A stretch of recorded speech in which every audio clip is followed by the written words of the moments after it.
Hello everyone, আসসালামু আলাইকুম। Welcome back to my channel. আমি ইয়াসমিন আছি তোমাদের সাথে রোজার আরেকটা ব্লগ তোমাদের মাঝে শেয়ার করার জন্য চলে এসেছি।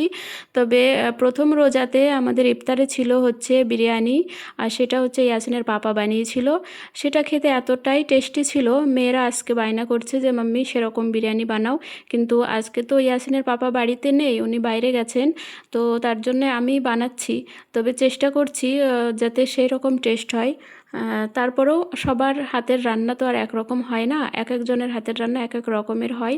তো এখানে আমি তেলের মধ্যে পেঁয়াজ দিয়ে মশলা দিয়ে যে চিকেনটা ভালো করে মানে কষিয়ে নিচ্ছি। নেওয়ার পরে হচ্ছে আর অন্যদিকে আমি চালটা ভিজিয়ে রেখেছি, যাতে করে খুব তাড়াতাড়ি মানে পোলাওটা রান্না হয়ে যায়। তো এবার এটাকে একটু ঢাকা দিয়ে রেখে দেবো। আর চলো আরও কী কী তৈরি হচ্ছে সেগুলো দেখাই। তো এই যে আমার ইয়াসিন তো ঘুমিয়ে গেছে। ও বলছে মাম্মি আমি বিরিয়ানি খাবো। তো আমি ওকে বললাম ঠিক আছে, একটু পরে তো বানানো কমপ্লিট হবে, তার আগে তুমি একটু ঘুমিয়ে নাও, বলে ও ঘুমাচ্ছে। আর এদিকে দেখো আলিশাও আমাকে হেল্প করছে, নাসরিনও হেল্প করছে, যেহেতু আমি একা পারবো না। তারও একটা কারণ আছে, হ্যাঁ আমি সেইভাবে সুস্থ না, ওই জন্য পারবো না। তো আর তার সাথে আজকে আলিশা বলছিল যে ও বেগুনি খাবে, বেগুনের পাকোড়া। তো সেটাও বানানো হচ্ছে, বেগুনটা আমি কেটে দিয়েছি। আর বেসনের যে একটা ব্যাটার সেটা রেডি করছে নাসরিন। তো এইভাবে আর কি সবাই মিলে আমরা কাজ করছি, আর এটা আমাদের প্রতিনিয়ত, মানে আমরা কন্টিনিউ এভাবেই থাকি। আমাদের ওর পাপা যখন বাড়িতে থাকে তখন সেও আমার সমস্ত কাজে হেল্প করে। আমাদের ভিতরে এমন কিছু নেই যে হ্যাঁ এই কাজটা তোমার তুমিই করো আর এটা পুরুষ মানুষের জন্যে না, বা এটা আমি কেন করবো, এরকমটা কিছুই না। ও খুব খুশি খুশি বাড়ির কাজ আমাকে মানে সাহায্য করে, হেল্প করে। তো এখানে এই যে দেখো নাসরিনকেও কাজে লাগিয়ে দিয়েছি। অ্যাকচুয়ালি ওর তেমন একটা সময় পায় না, প্রাইভেটে যায়, স্কুলে যায়, তেমন একটা সময় ওর থাকে না। তবে আজকে ওর যেহেতু বিকালে পড়াটা নেই, তো সেই জন্য এই কাজটাও করতে পারছে।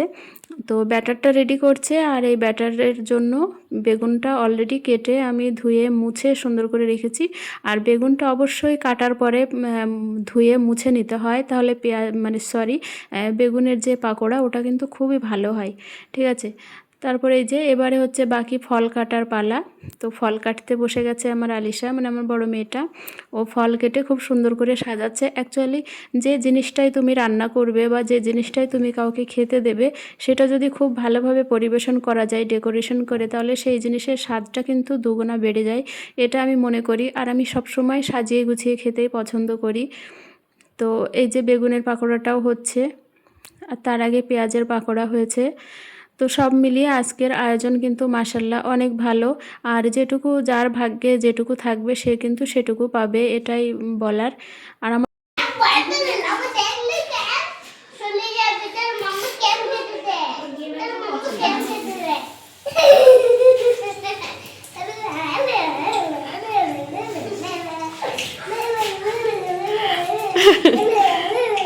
এক সময় এই যারা খেয়ে ফেলিস নে মনের ভুলে। আরে ঠিক আছে, জীবনে প্রথম বেগুন ভাজি করছে আলিশা, লাইফে পहली बार বেগুন কা পাকোড়া।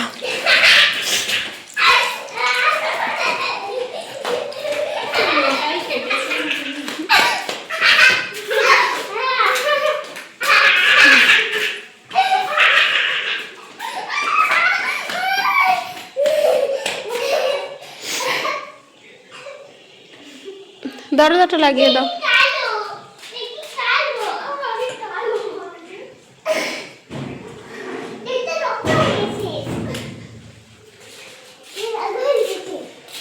তো এই তো বন্ধুরা, আমরা ইফতার নিয়ে বসে গেছি। আজকে ইফতারের আয়োজন এটাই ছিল। আর এখানে দেখছো ছোলা মাখা, এটা আলিশার খুবই পছন্দ, আর আমারও কিন্তু কম ভালো লাগে না। এটা সত্যিই খেতে খুবই সুস্বাদু হয়, খুবই ভালো। ছোলা সিদ্ধ করে বা রান্না করে খাওয়ার থেকে আমি মনে করি এভাবে খেলেই বেশি হেলদি, আর চিবাতে বেশ ভালোই লাগে।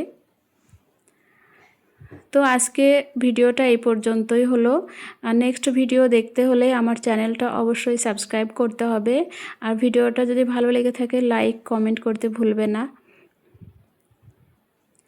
চলো দেখা হচ্ছে পরের ভিডিওতে, ততক্ষণে তোমরা সবাই ভালো থেকো। আমরা ইফতার করতে থাকি, আর তারপরে বাকি সেহরির ভিডিও যদি আমি বানাতে পারি তাহলে সেটা পোস্ট করব, আর না হলে না করলাম।